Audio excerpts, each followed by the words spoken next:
វាស្ងាត់ហើយម៉ោង6ខ្ញុំចូលមុងហើយខ្ញុំចូលមុងខ្ញុំមានក្រែមួយដែលឯងគ្រួសារខ្ញុំកូនខ្ញុំនៅផ្សេងហើយចូលនេះវាអត់អីធ្វើហើយម្យ៉ាងទៀតមូសហើយនឹងអាសត្វ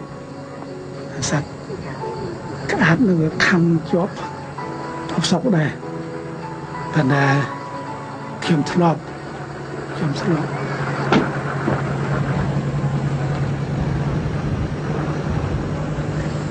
ាក្យខ្មែរថាចាស់ជារាហើយភាទីនៅតែមួយទៀតទេនៅតែមរណ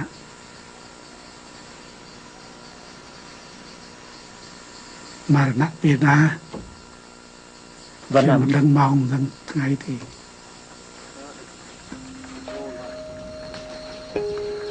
Pol Pot est mort le 15 avril 1998. Les circonstances de sa mort n'ont jamais été élucidées. Empoisonnement, crise cardiaque, suicide. La veille de sa mort, Tamok avait laissé entendre qu'il était d'accord pour échanger le vieillard vivant contre des armes et des médicaments.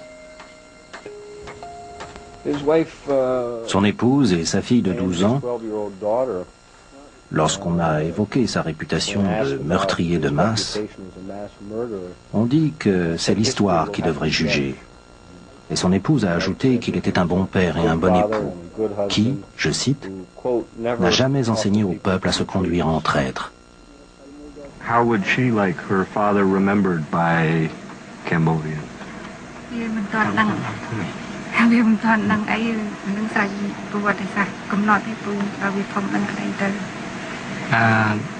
Now she's not, able to say anything. Maybe she want to let history judge. Il est mort en pensant qu'il avait été un bon dirigeant, qu'il avait fait plus de bien que de mal à son pays. Et ce fut très décevant, car il aurait été très important pour ses victimes qu'il admette avoir eu tort.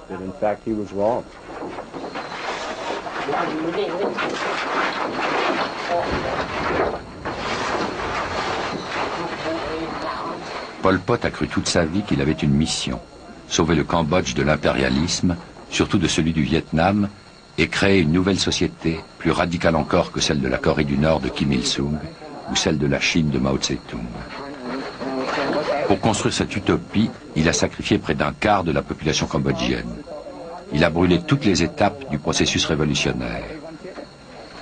Mais le défaut majeur de Pol Pot était sa médiocrité intellectuelle. Sa connaissance de la société cambodgienne était caricaturale. Les purges au nom de la lutte de classe n'étaient que le résultat de sa grande paranoïa et de sa détermination absurde à vouloir s'accrocher au pouvoir, même et peut-être surtout quand tout était perdu. La mort de Pol Pot dans la forêt cambodgienne, entouré de sa femme et de sa fille, son incinération à la sauvette sur un tapis de vieux pneus de camion, était peut-être le début d'une justice naturelle, à défaut de celle des hommes.